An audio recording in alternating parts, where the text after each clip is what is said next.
नमस्कार, मैं श्रेया। शिक्षा की बात हर शनिवार के इस नए अंक में आप सभी शिक्षा प्रेमियों का हार्दिक स्वागत है, सादर अभिनंदन है। शिक्षा की बात हर शनिवार आप सभी शिक्षकों के सवालों को मंच देता है और उन्हीं सवालों के जवाब के साथ हमारे बीच एक बार फिर उपस्थित हैं शिक्षा विभाग के अपर मुख्य सचिव doctor S Siddharth sir. Sir, बहुत बहुत स्वागत है। सर, आज का जो हमारा सबसे पहला सवाल है निधि कुमारी किशनगंज से, कहती हैं, सर शिक्षा की बात से तो हमें बहुत सारी जानकारियां मिलती रहती हैं, पर कभी कभी तुरंत के तुरंत हमें कुछ जानकारियां चाहिए होती है। ऐसे में हम आपको तुरंत ही व्हाट्सएप करते हैं, कभी कभी कॉल भी कर देते हैं। सर, उसका मुझे कुछ पता नहीं चलता है, कृपया बताएं कि उस मैसेज का क्या होता है। देखिए, मैं देखता तो सभी हूँ, मैसेज है, कॉल है और बड़ी संख्या में आते हैं और कभी कभी एक एक घंटे में 50 मैसेज और 50 कॉल भी आ जाते हैं। बहुत सारे लोग ट्रांसफर पोस्टिंग के बारे में पूछते हैं, कुछ लोग मिड डे मील की शिकायत करते हैं और विभिन्न प्रकार के इश्यूज़ के बारे में लोग बोलते हैं। लेकिन देखिए, किसी चैनल को फ्लड कर देना और किसी चैनल में इतने सारे मैसेजेस एक साथ भेजना, उससे क्या होता है कि उसका फिर कंप्लायंस का भी इश्यूज़ हो जाता है। हम लोगों ने एक ग्रीवांस हैंडलिंग सिस्टम बनाया था, आपको याद होगा, मैं पिछली बार भी मैंने कहा कि आप उसमें पोस्ट करिए, उसको मैं रोज़ सुबह और शाम देखता हूँ और देखता हूँ क्या कार्रवाई होती है। अगर आप व्हाट्सअप, अगर आज जैसे आपने 9 बजे मुझे किया, 11 बजे होते होते वो आपका 150वां मैसेज हो जाएगा, मतलब वो इतना नीचे चला जाएगा कि उस मैसेज का अहमियत और उस पर कोई ध्यान ही नहीं जाएगा मेरा, क्योंकि हर घंटे 50 मैसेज, 60 मैसेज, 100 मैसेज आते हैं, कॉल भी बहुत आते हैं और सारे अननोन नंबर से ही आते हैं। जैसे आप देखते हैं टीचर लोगों का सारे अननोन रहता है। मैं कभी कभी मैं सबको नोट करता हूँ और मेरा कार्यालय कॉल बैक करता है और मेरा बस यही अनुरोध है, मैं ज़रूर सभी टीचर से 1-to-1 संपर्क में रहना चाहता हूँ, किंतु जो सबसे आपातकालीन वाले इश्यूज़ हैं, कभी कभी बहुत आपातकालीन स्थिति में भी टीचर्स फ़ोन करते हैं और मैसेज करते हैं, उस मैसेज को तो बहुत ध्यान से देखता हूँ। मतलब कोई टीचर कोई क्राइसिस में है या उसको विशेष समस्या है, लेकिन रूटीन में अगर आप पूछने लग जाएं कि मेरा ट्रांसफ़र कब हुआ, मेरा क्या हुआ, मेरा इस आवेदन का क्या हुआ, मेरा HRMS ऑनबोर्डिंग नहीं हुआ, मेरा प्राण ठीक नहीं हुआ, तो वो सब मैसेजेस जो हैं वो टेक्निकली हम उम्मीद करते हैं कि वो हमारे जो ग्रीवांस हैंडलिंग पोर्टल है उसके माध्यम से प्राप्त हों, ताकि मेरा ऑफिसर भी देख सके, मैं भी देखूंगा, वो भी देखेंगे और समाधान करूं। लेकिन क्राइसिस ज़रूर, कोई क्राइसिस हो तो वो तो मैं देखता ही हूँ। बहुत बार आया है, बहुत बार क्राइसिस वाले मैसेजेस आए हैं और उस पर हम लोगों ने ध्यान दिया है, बट बहुत ध्यान रखना पड़ता है कि पता चला वो क्राइसिस वाला मैसेज पहुंच गया 250 मैसेज पे और जो साधारण या रूटीन मैसेज जो है वो चले जा रहे हैं। सरकारी नंबर है, सब जगह सबको पता तो चल ही जाता है, किंतु थोड़ा कौन सा मैसेज किस चैनल में भेजना हो और कौन सा मैसेज किस मतलब संपर्क कार्यालय में भेजे जाएं, वो थोड़ा ध्यान रखना चाहिए। और आपको पता होगा, मैंने इवन जो वेतन की बात हुई, बहुत सारे लोग HRMS, प्रान नंबर और कि 2 महीने से मुझे वेतन नहीं मिला, मेरा प्रान नंबर ठीक नहीं हुआ, तो हम लोगों ने ये भी कहा कि भाई ये सब DO का काम है और DO नहीं अगर करेंगे तो वो अपना वेतन नहीं निकालेंगे और उनके पूरे कार्यालय का वेतन नहीं निकलेगा। ऐसा नहीं कि मैंने कहा पूरे के पूरे शिक्षा जो व्यवस्था है, जो क्लर्क्स हैं, जो हमारे ऑफिसर्स हैं, किसी का वेतन नहीं निकलेगा और टीचर का वेतन निकलेगा। इसलिए थोड़ा इस पर टीचर लोगों को ध्यान देना चाहिए और वही मैसेज भेजें जो आपको लगता है कि बहुत क्राइसिस है और ACS का ध्यान इमीडिएटली इस पर होना चाहिए। और usually most of the messages मैं फॉरवर्ड कर देता हूँ अपने ऑफिसर्स को और बहुतों को कॉल बैक भी आता होगा, सब लोग देखते होंगे, बट चैनल अप्रोप्रिएट चैनल होगा कि आप ग्रीवांस हैंडलिंग जो पोर्टल है उस पर आप पोस्ट करें। सर, दूसरा सवाल स्मिता श्री, उत्क्रमित उच्चतर माध्यमिक विद्यालय असुरारी, बरौनी, बेगूसराय से। सर, मैंने अनुभव किया है कि कक्षा में गहन प्रयास करने के बाद भी यथेष्ट आउटपुट विद्यार्थियों के लर्निंग के रूप में नहीं मिलता है। विश्लेषण करने पर मैंने पाया कि सबसे बड़ी खोट बच्चों की लगातार अनुपस्थिति या फिर अनियमित अनुपस्थिति है, जिससे वो पाठ में सिखाए गए विषयों को क्रम में नहीं ले पाते हैं और न ही सजगता से स्मरण में संग्रहित कर पाते हैं। हम सर्व शिक्षा लागू करने के चौथाई दशक आगे आ चुके हैं और 86वें संविधान संशोधन में बच्चों को शिक्षा दिलाने को मौलिक कर्तव्य के रूप में रखने के बावजूद अभी तक अभिभावकों की इसके लिए कोई जिम्मेदारी नहीं तय कर पाए हैं। क्या मैं उम्मीद कर सकती हूँ कि गुणवत्तापूर्ण शिक्षा के लिए आपके प्रयासों में आप इस संबंधित कोई निर्देश देंगे, जिससे विद्यालय के हाथ सशक्त हो और अधिगम आउटपुट बढ़े? देखिए, अगर आप किसी सरकारी व्यवस्था में, तो सरकारी स्कूल है और प्राइवेट स्कूल भी आप देखते होंगे, और अगर कोई स्टूडेंट प्राइवेट स्कूल में लगातार अनुपस्थित होता है और अनियमित है, तो उसको चिट्ठी उसके माता पिता को भेज देते हैं कि भाई आपके टीचर, आपके जो स्टूडेंट है और आपके जो छात्र छात्राएं हैं, हम लोग स्कूल से बाहर निकाल देंगे। यह व्यवस्था आपके पेरेंट टीचर मीटिंग में और आपको भी है। मतलब अगर आप उसको नोटिस देंगे कि आप अपने बच्चे को लगातार नियमित नहीं आएंगे, तो हम उस स्टूडेंट को हम लोग स्कूल से निकाल देंगे, अनलेस एंड अनटिल कोई विशेष व्यवस्था हो। ये व्यवस्था आज भी हेडमास्टर के पास है और आज भी क्लास टीचर के पास है। ये हम लोगों ने ना ही उनसे लिया है।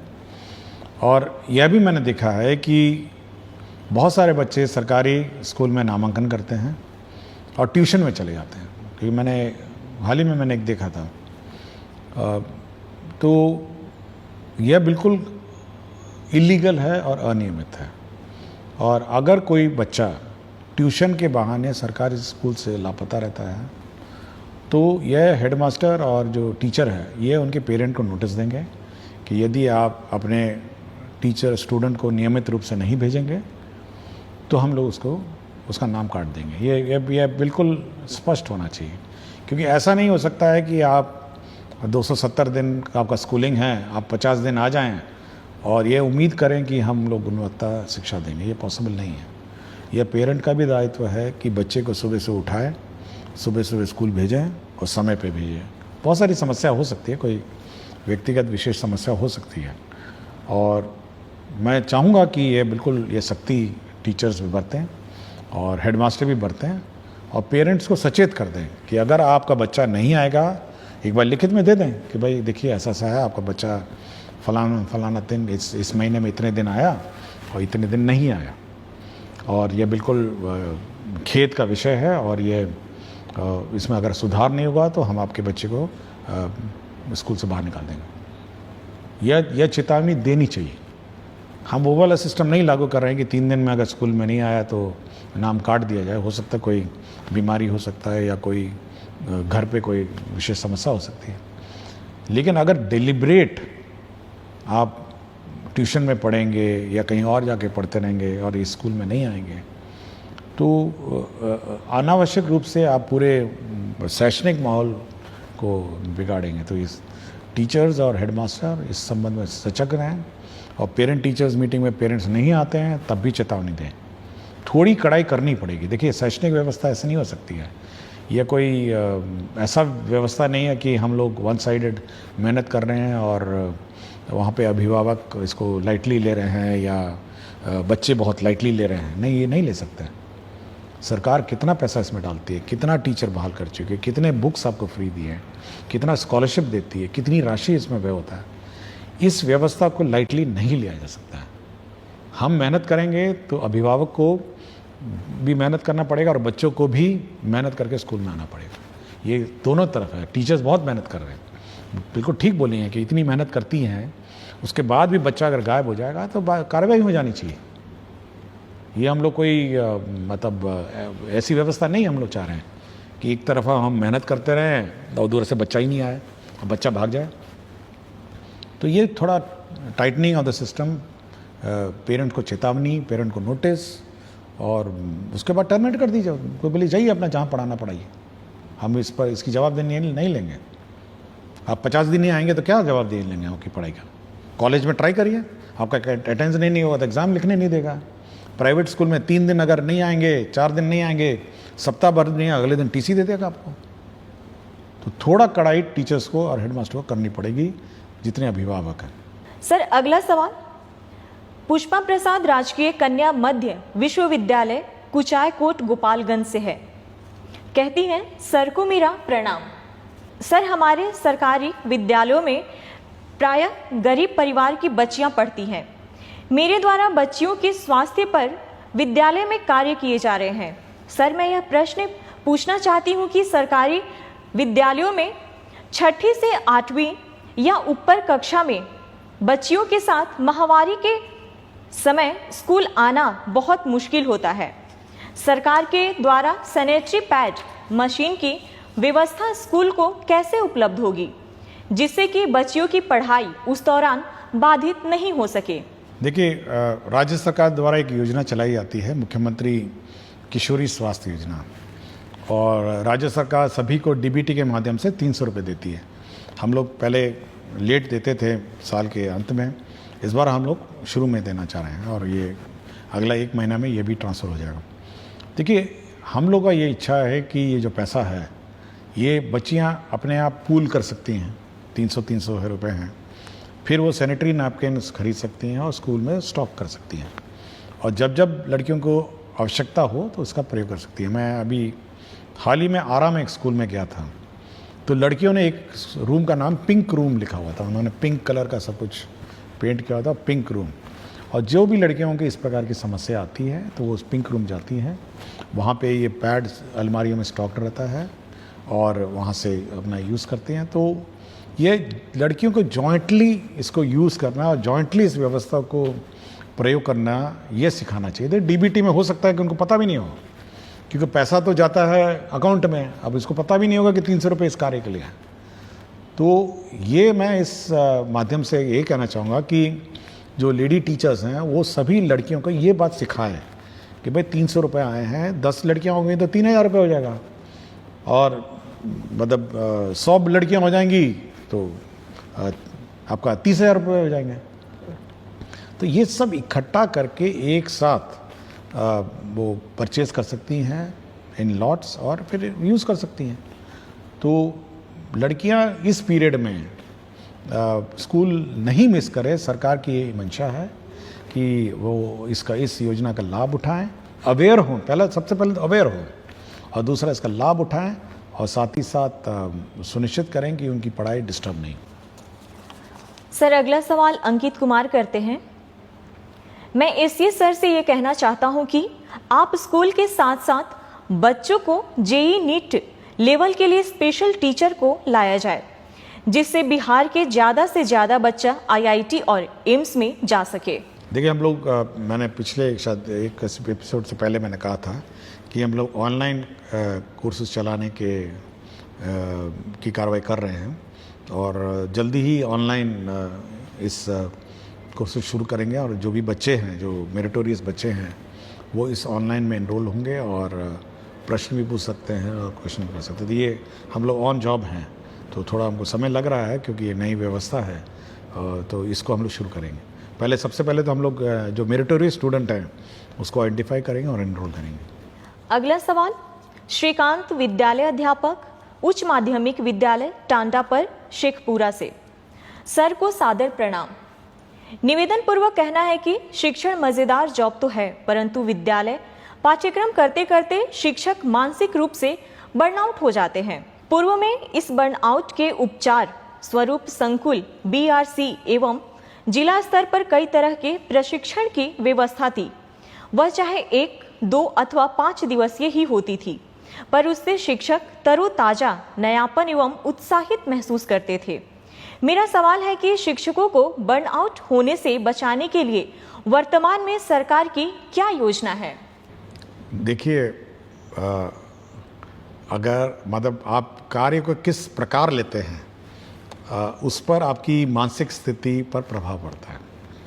मैं भी 3 डिपार्टमेंट के प्रभार में, शिक्षा विभाग का मेरा अतिरिक्त प्रभार है, मूल प्रभार मेरा मुख्यमंत्री के का प्रधान सचिव का प्रभार है और मंत्रिमंडल सचिवालय भी मेरे प्रभार में। आज ही मतलब कल ही मेरी आप देखे होंगे कि मंत्रिमंडल की बैठक हुई। उसके बाद देखिए अब यह है कि इस पूरे कार्य का बैलेंस करता हूँ मैं, और मेरा अपना मानना है, मतलब समय तो मुझे मिलता भी नहीं है, मतलब इधर से उस कार्यालय से उधर कार्यालय, लेकिन अगर आप अपने कार्य को एंजॉय नहीं करेंगे, मतलब आपको मतलब उसको एंजॉयमेंट के रूप में ले लेंगे, तो आपको लगेगा कि ये बड़ा बोझ है, मतलब आपको लगेगा नहीं ये बहुत ही हैवी वर्क है, और आपको फिर बर्नआउट वाली स्थिति आ जाएगी। देखिए आप डील करते हैं बच्चों को, मतलब आप एक लॉट जो है ना, हम तो बहुत ही मैच्योर लोगों को डील करते हैं, हम टीचर्स को है, मेरे क्लर्क्स हैं, ऑफिसर्स हैं, तो इनसे मेरा संपर्क रहता है। लेकिन आप सोचते हैं वो चहचहाते बच्चे जो हैं, जो सीखने की ललत है, तो आप उसमें इन्वॉल्व जब हो जाएंगे ना, तो आपको बर्नआउट की व्यवस्था मतलब नहीं लगेगी। आप मतलब आप बोर हो रहे हैं, ठीक है, आप एक रूटीन जो कैलेंडर है, routine way of teaching, teaching के रूटीन में बदलाव कर लीजिए, थोड़ा FLN किट लाइए, कुछ प्लेइंग मोड से करिए, और कुछ बच्चों को इन्वॉल्व करके लर्निंग मोड के मतलब डेवलप करिए। हम लोग इस संबंध में ट्रेनिंग तो देते ही हैं, ये तो ऑब्वियसली ट्रेनिंग कंपलसरी है, और जो इन सर्विस ट्रेनिंग हम लोग कर रहे हैं, but day to day basis में बर्नआउट जो होता है ना, जब तक आप इन्वॉल्व होकर मतलब इस प्रोसेस को एंजॉय नहीं करेंगे, तो आपको ये पूरा प्रोसेस बोझ लगेगा। अगर हम समझ लें कि भाई मेरा ये 3 डिपार्टमेंट है, इसको हम बोझ समझ लें, आप सोचिए कि अंत में शाम के वक्त में क्या स्थिति मेरी हो जाएगी। मैं शाम के वक्त में आराम से जाता हूँ, पढ़ता हूँ, बहुत सारी किताबें पढ़ता हूँ, तो बर्नआउट वाली मेरी स्थिति तो है नहीं।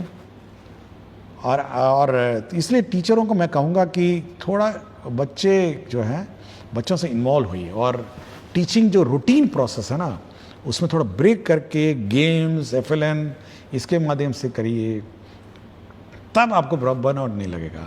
और कोशिश करिए, हम लोग कुछ व्यवस्था निकालेंगे, बाद में टीचर्स को बुलाएंगे कि कैसे इस व्यवस्था को और सुदृढ़ किया जाए।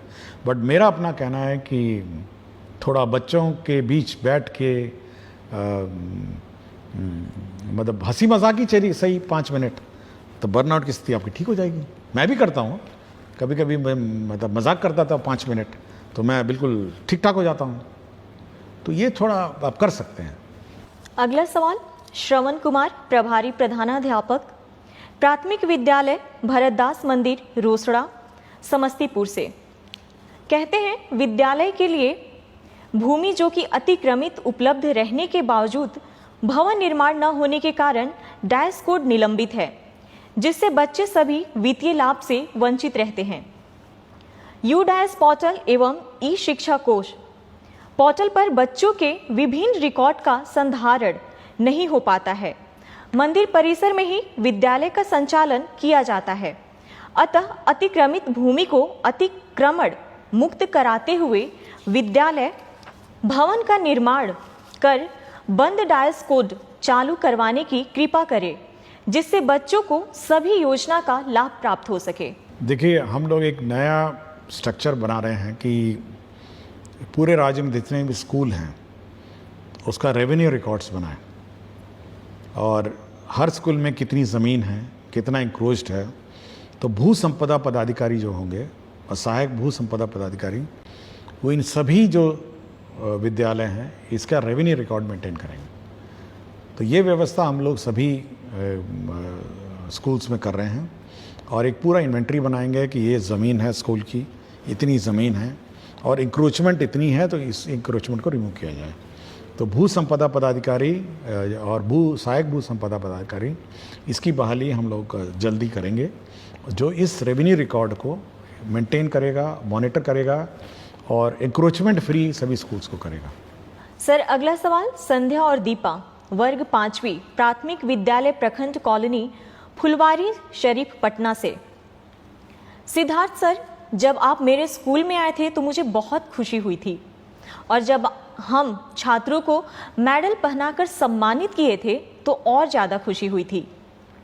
लेकिन मैं कुछ कहना चाहती थी आपसे, लेकिन कह नहीं सकी। मेरे मन में कुछ प्रश्न हैं जो कि मैं सिर्फ आपसे कहना चाहती हूँ। क्या आप कभी हम बच्चों से भी बात करें? देखिए, कुछ दिन पहले मेरी किलकारी से बात हुई थी और मैं अब कोशिश करूँगा कि एक बार बच्चों की सभा आयोजित करेंगे और राज्य में सभी बच्चों को बुलाऊंगा, कुछ बच्चों को, 50-60 बच्चे, ज़्यादा बच्चे तो बुला नहीं सकता हूँ, लेकिन कम से कम 50 बच्चों को बुला के एक बार बैठ के बात करूँगा फिर से। तो कोशिश करूँगा कि उनकी बातें, उनके मन की बात सुनूं और बच्चों के मन में बिल्कुल निष्पक्ष भाव से बोलते हैं और कोई बायस नहीं रहता है और कोई जात पात, अमीरी गरीबी, ऊंच नीच, किसी का भी उसमें भाव नहीं रहता है। वो निष्पक्ष बोलते हैं और निष्पक्ष भाव से अपने विचार रखते हैं और बहुत सारी जो व्यवस्था सुधरी हैं वो बच्चों ने ही आइडिया दिया था। कुछ तो टीचर्स भी दिए हैं बट बच्चों के आइडियाज़। तो मैं कोशिश करूँगा कि कम से कम 50 बच्चों को बुला के अगली बार बात करके मैं उनसे बात करने की कोशिश करूँगा। अगला सवाल मोतबर आलम नवसृजित प्राथमिक विद्यालय कमार डांगी किशनगंज से। महाशय, शिक्षा विभाग की तरफ से कक्षा 1 से 5वीं तथा 6 से 8वीं के बच्चों के लिए एक जैसा बेंच डेस्क मिला है। क्या 1 से 5वीं के बच्चों के लिए छोटे छोटे बेंच डेस्क की व्यवस्था है? देखिए, हम लोग अब बेंच डेस्क जो है अब एज वाइज है कर रहे हैं। हम लोग जो छोटे बच्चे हैं उसमें जूनियर बेंच हम लोग व्यवस्था कर रहे हैं और रंगीन बेंच है, लाल, पीला, हरा, नीला। तो इसलिए अब सीनियर बेंच जो है, बेंच डेस्क अलग होंगे और जूनियर अलग होंगे। तो इस साल हम लोग जूनियर बेंच डेस्क सैंक्शन कर रहे हैं ताकि जूनियर जो बेंच हैं वो बच्चों के लिए उपलब्ध हों। और हम चाहेंगे जहाँ जहाँ जूनियर क्लासेस में जो सीनियर बेंच लग गए हैं उसको सीनियर क्लास में शिफ्ट कर दिया जाए और जूनियर बच्चे, छोटे छोटे बच्चे जो है छोटे बेंच पे बैठे। तो इस साल हम लोग सैंक्शन कर रहे हैं। अगला सवाल नवीन कुमार प्राथमिक विद्यालय हरपुर होरिल में विशिष्ट शिक्षक हैं। कहते हैं, सर मेरा ये आग्रह है कि अगर सारे विद्यालय में कम से कम एक स्मार्ट बोर्ड की व्यवस्था हो जाती तो पढ़ाने में बहुत मदद मिलती। सर, आने वाले दिनों में विभाग इस पर कोई प्लान है? देखिए, हम लोग 1 to 5 चाहते हैं कि किताबों से पढ़ाई हो और 1 to 5 में हम लोग स्मार्ट बोर्ड जानबूझ के इंट्रोड्यूस नहीं कर रहे हैं, लेकिन 6 से हर क्लासरूम में, 6 से हर स्कूल में हम लोग स्मार्ट बोर्ड उपलब्ध कराएंगे 6 के बाद से। लेकिन 1 to 5 फिजिकली बुक से पढ़ेंगे और 6 से जो भी स्कूल है, 6 से बाद के स्कूल हैं उसमें स्मार्ट क्लास हम लोग इस्टेब्लिश करेंगे। इस साल हम लोग का यही टारगेट है। अगला सवाल डॉक्टर पूनम कुमारी हाई स्कूल निखती कला रघुनाथपुर सिवान से +2 की हिंदी की शिक्षिका हैं। सर, हमारे यहाँ +2 में छात्र छात्राओं की उपस्थिति की बहुत समस्या है। मैंने घर घर जाकर उनको विद्यालय लाने की बहुत कोशिश की, लेकिन सभी का कहना है कि विद्यालय जाने पर हमारा पूरा दिन बर्बाद हो जाता है और कोचिंग में सिर्फ 2 घंटे में ही हमारी पढ़ाई पूरी हो जाती है। कुछ बच्चे आना भी चाहते हैं तो उनकी कोचिंग की टाइमिंग विद्यालय के समय ही रखा गया है। अतः मेरा प्रश्न यह है कि +2 विद्यालय में उपस्थिति सुधारने के लिए विभाग कुछ काम कर रहा है कि नहीं? देखिए, हम लोग बहुत ही स्पष्ट हैं कि कोचिंग इंस्टीट्यूट में जो विद्यालय में जाते हुए बच्चे हैं वो विद्यालय के समय उसको नहीं खोल सकते हैं। ये बहुत ही सख्त है निर्देश है कि आप टीचिंग आवर, जब बच्चे स्कूल जाते हैं उस समय आप उन बच्चों को का उपस्थिति कोचिंग सेंटर्स में नहीं होगा। और यदि कोई स्कूल में एनरोल्ड बच्चा अगर कोचिंग सेंटर में पाया जाएगा उस विद्यालय की अवधि में, तो उस कोचिंग सेंटर पे कार्रवाई हो जाएगी। ये बहुत ही स्पष्ट है। इसलिए मैं सभी कोचिंग सेंटर को भी मैं चेतावनी देता हूँ कि अगर कोई स्टूडेंट है जो स्कूल में एनरोल्ड है, ठीक है, कोई स्कूल से बाहर है या किसी प्राइवेट स्कूल में, जो स्कूल में वो अपना जा सकता है। लेकिन अगर सरकारी विद्यालय में अगर बच्चा एनरोल्ड है और वो बच्चा अगर कोचिंग सेंटर में उसी समय जाता है जब स्कूल खुला हो, तब तो कोचिंग सेंटर पे कार्रवाई हो जाएगी। ये बहुत ही क्लियर है, मैंने सभी को कह दिया और इस पर हम लोग सख्ती करेंगे। दूसरा ये है कि ये बिल्कुल वहम है, ये पेरेंट्स के मन में वहम है कि कोचिंग सेंटर में पढ़ाई अच्छी होती है और सरकारी स्कूल में अच्छी नहीं होती। देखिए, जो हमारे सरकारी टीचर हैं वो एक कॉम्पिटिटिव एग्ज़ाम पास करके आए हैं। ये बिल्कुल अभिभावक के मन में बैठ लीजिए। और जो कोचिंग सेंटर का संचालक है और जो कोचिंग सेंटर का टीचर है, उन्होंने तो कोई एग्ज़ाम पास नहीं किया है। अब आप सोच सकते हैं कि उस कोचिंग सेंटर में क्या पढ़ाई होती होगी। तो यह अभिभावक को सोचना है कि भाई इस प्रकार की व्यवस्था में वो जो ठूस ठूस के, मतलब हम देखे हैं कि जो कोचिंग सेंटर मैंने देखा है मधुबनी में, मेन गली में मैंने देखा था कि 12 फीट बाय 12 फीट के कमरे में ठूस के भरा हुआ है। और कुछ कुछ कोचिंग सेंटर तो 500 हजार लोगों को बैठा के पढ़ाते हैं। पता नहीं क्या व्यवस्था, क्या पढ़ाते होंगे पता नहीं, और पढ़ते भी हैं नहीं पढ़ते हैं, और क्या व्यवस्था है, मैं बड़ा हैरान हूँ। कुछ तो एडवर्टाइजमेंट पे चलते हैं, मतलब कोचिंग सेंटर एडवर्टाइजमेंट में चल रहा है, मतलब प्रचार प्रसार पे कि बहुत पढ़ाई हो रही है, बहुत फलाना हो रहा है। लेकिन मेरा मानना है, देखिए हम भी पढ़े हुए हैं, मैं तो IIT का हूँ, अहमदाबाद में MBA किया हूँ, PhD हूँ। लेकिन मेरा अपना मानना है कि जो शिक्षा स्कूल में मिलती है वो किसी भी हालत में आपका कोचिंग सेंटर में नहीं मिलेगी। कोचिंग सेंटर में आप रट सकते हैं, कोचिंग सेंटर में तोते की तरह रटा सकता है, कोचिंग सेंटर में बिल्कुल मतलब मशीन की तरह पढ़ा सकता है। लेकिन शिक्षा जिसको कहते हैं ना, एजुकेशन, वो केवल स्कूल में मिलेगी। ये बिल्कुल बहुत ही क्लियर है। मैं शिक्षा प्राप्त किया, मैं अपने अनुभव से बोल रहा हूँ। मैं IIT किसी कोचिंग सेंटर में पढ़ के नहीं गया था, मैंने अपनी किताबें पढ़ी, स्कूल के जाता था। IIM अहमदाबाद में मैनेजमेंट किया, मैं कोई कोचिंग सेंटर में थोड़ा गया। IAS में मैं कोचिंग सेंटर में नहीं गया, सोचिए। IAS भी मैं अपना घर जाता था, घर में बैठा पढ़ाई किया, पास हो गया। कोचिंग सेंटर पर बच्चों को भेजना ये केवल एक मतलब दिमाग में बैठ गया है कि भाई कोचिंग सेंटर में पढ़ाई होती है। और कभी कभी मैं देखता हूँ, मतलब यूट्यूब में कभी देखता हूँ, मतलब प्रचार कर रहे हैं, ऐसे प्रचार कर रहे हैं जैसे कोई कोचिंग सेंटर में भर्ती करा दीजिए तो आपका बच्चा पढ़ लेगा। और ये बिल्कुल गलतफहमी है। तो मैं ये कहूंगा अभिभावक से, भाई आपको बाद में पढ़ाना, जब पढ़ाना पढ़ाइए ना, आप स्कूल आवर के बाद पढ़ाइए, स्कूल शाम को जाके पढ़ाइए ना, 2 घंटा 3 घंटा जाइए पढ़ाइए, मुझे कोई प्रॉब्लम नहीं। लेकिन स्कूल आवर में जो बेसिक शिक्षा है वो ग्रहण करना पड़ेगा। और उस समय उस बच्चे को अगर कोचिंग सेंटर में भेजेंगे और कोचिंग सेंटर उसको एडमिट कर लेगा तो कोचिंग सेंटर पे कार्रवाई हो जाएगी।